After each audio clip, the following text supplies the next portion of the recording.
On the distant planet of Velmara, under a sky bruised by 2 moons, a girl no one truly saw knelt before a forgotten grave.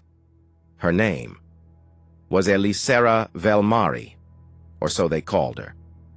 But the blood in her veins whispered of something far older, far more dangerous. Elysera Velmari, a shadow in a home of power. She was the child of the king's most trusted right hand, or so the world thought. But her true origin was buried with the woman in that grave. Elysera kneeling, crying at her mother's tombstone, with a pendant in her hand. Her late mother's gift. Mama always said, "Even if you're born a shadow, walk like the moonlight still knows your name." It was all she had left, the echoes of her mother's wisdom, fragments of bedtime stories, of Isabella Vastra of Earth, lessons whispered in the dark, holding on to the only light she ever knew, that and a dangerous hope. She repeated it often, when she was scrubbing floors, when her stepmother struck her with words or silence, when the servants pretended not to see. Tonight, she prayed, not for food, not for kindness, but for the coming of the Omni Psychic, a myth, a last hope. An old man whom she never saw approaching spoke behind her. "She has been born," the old man said. "She walks Velmara now. She's of your age, and like you, she prays among the dead." He vanished into the woods as he walks away. But Elysera stood taller when she returned to the estate. She had hope, for the first time in years. The Velmari estate was vast, regal, but cold, shimmered with wealth, soaring glass towers, floating gardens, servant droids. Her stepmother, Lady Corva, held no affection for her. She had turned the house cold. Servants ignored Elysera's presence. Only Pain remembered her name. Elysera, though bearing the noble name, lived like a servant inside its gates, like an orphan in the walls. She scrubbed floors, washed robes that weren't hers, endured sneers, silences, slaps, and all the while she repeated, "If you're born a shadow, walk like the moonlight still sees you." Her father, Lord Velmari, once her quiet protector, now a ghost buried in council duty, once a fierce protector of Velmara, now only served the Council of Continuity, Velmara's secretive ruling body. He was rarely home, and when he was, Elysera was still invisible. It has become her routine since her mother died 2 years ago. Elysera washes clothes by hand in the courtyard while servant bots float idle. Despite the machines, despite the help, she washed every robe, including her stepmother's. The fabric cut her palms, but no one cared. Today, she is going to have a word with her father. She walks through the hallway, dark, knocking on a study door. "Father, I need to speak. It's about the accident," Lord Velmari sounding distracted. "Not now, Elysera. I've just returned from the council. The Energy Core uprisings require my attention." His lawyer, Barrister Corail, walks in with papers in his hands. "Pretty Elysera. You look beautiful just like the godmother herself," he said as he knocks on the door. "Thanks, Barrister," she replied. "If they burn your name, light the stars with your silence." The barrister looks at her as he walks into the open door. The next day, determined to have a word with her father, Elysera tried again.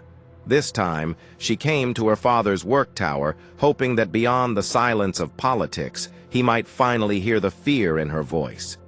"I'm scared. Something is wrong. With her, with this house, with me." Lord Velmari, who is hurriedly going out, not looking up to his daughter. "I have a briefing with the High Chancellor. Speak to your governess." Elysera tried to push words to her father's ears. "It wasn't an accident. The stairs were slick. The banister was loosened. I could have—" "Speak to the governess, Elysera." Her father cuts in. "Not now. The Chancellor is waiting." He didn't even look at her. Didn't see the bruises. Didn't notice her limp. Didn't care. She had no governess. Only chores. Only bruises. Only shadows. But still, If you're born a shadow, she whispered, walk like the moonlight still sees you. The girl had not yet discovered who she was, but forces beyond Velmara already knew, and they were watching. Her father went into the flying ship waiting for him as Elysera walked away. He looked at her as if he knew what was going on, but who can tell? Obedient, Elysera made her way to the governess's wing, a place she rarely dared go, but before she reached the door, she heard voices, a man's voice. Then, Lady Corva's. The man whispers to Lady Corva, if she finds out our plan will be in jeopardy, it's time to take the next step. She won't, Lady Corva objected. I've raised her like dirt. She won't ask questions, just like her mother didn't. The man insists, you were just a family lawyer. She had no basis to point fingers at you. It looked like an illness, but it was poison. You could have been caught. Now, you are in the family. Nothing should put our plan at risk. Lady Corva gave a cold laugh. I wasn't. And now we move to the next phase, and before he gets too close. Elysera peeked. She saw Lady Corva embracing a mysterious man beside a glowing data pad. She gasped silently. They murdered her mother. Now they were plotting again. But who was the next target? She feared the answer might be her father. Elysera walks quietly and quickly out of the vicinity, but as her footsteps echoed away, Lady Corva's head snapped toward the sound. Did you hear that? Her lover narrowed his eyes. The air was too still. It's Elysera. She was listening. She must have heard us. Lady Corva, snarling, retorted, then we move the plan up tonight. To the world, Lady Corva was expecting a child. But behind her smile, she was preparing a funeral by fire. And she wasn't going to burn her husband.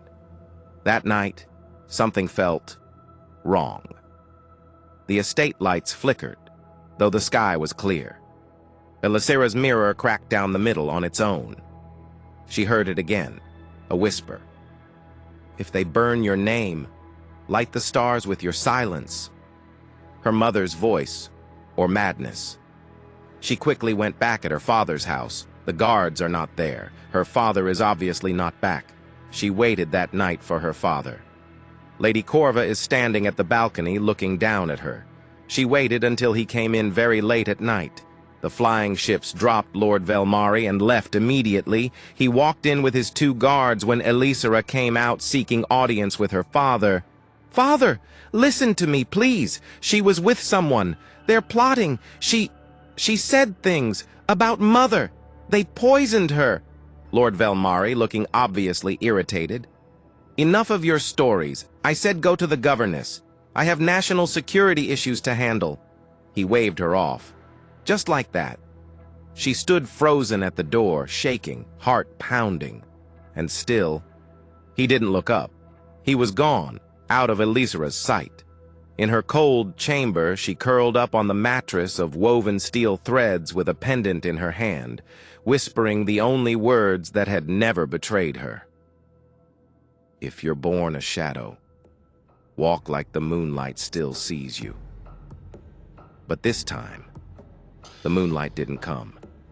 And somewhere in the walls of the estate, the next phase of a deadly plan had already begun. There was a faint wind outside, crackle of a candle, ominous hum in the air. The stars refused to shine. Even the estate's light panels flickered, as though warning of what was coming.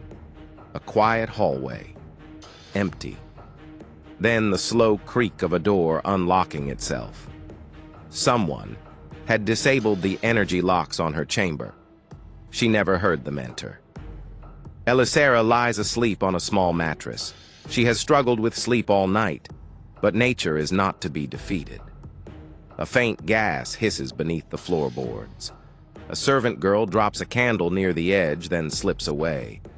The gas had no smell at first, just a faint hiss beneath the floorboards, like a serpent stirring. Then came the scent, sweet, chemical, wrong. Elysera stirred, eyes half-lidded. Cough, another, louder, then whoomp. The doorframe lit up like a furnace had been waiting. Fire didn't crawl, it leapt. like it knew where she was. Curtains ignited, glass exploded, the room twisted into a living inferno. "Help!" Her voice cracked. No one came. The panels didn't work. Windows sealed, the comm silent. "Please, Father!" Smoke bit her lungs, her knees gave.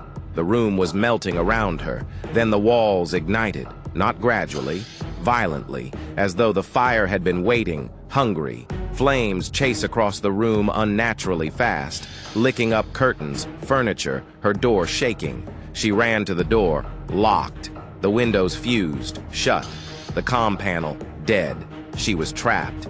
Her frantic bangs on the door. "Father, please! Smoke rising! Somebody help!"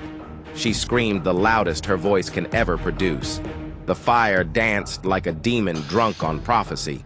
She screamed, but the shadows swallowed sound. No one answered. No one came. This wasn't an accident. It was an execution. Elysera stumbles back, coughing, vision blurring. Then, a hum, a glow. A panel slid open behind a shelf. Figures stepped through the fire like ghosts, eyes glowing blue. One touched her forehead. The flames paused, time bent. "She is not meant to die here," the figure said. "Her story is not yet written." Elysera was lifted, weightless. The wall melts open. A tunnel opened. Underground tunnel, cold air, flames roaring behind. Then darkness. By the time the servants broke through, there was only fire and silence. The next morning, ash painted the sky. Servants wept, guards searched, but no body was found.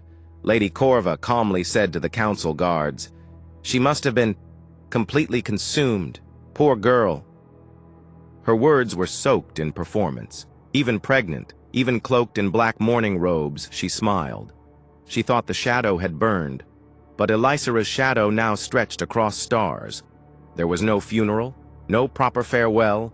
Only one truth remained. The fire had a target, and it missed. Elysera is faint and dreamlike, but continue up say her mother's words. "If they burn your name, light the stars with your silence."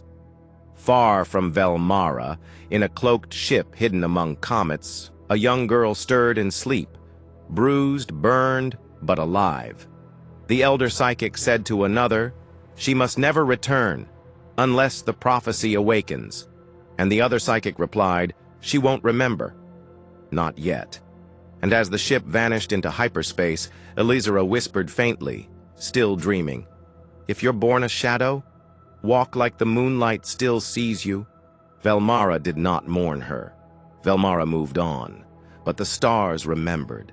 They thought she was ash, but some stars are forged in fire.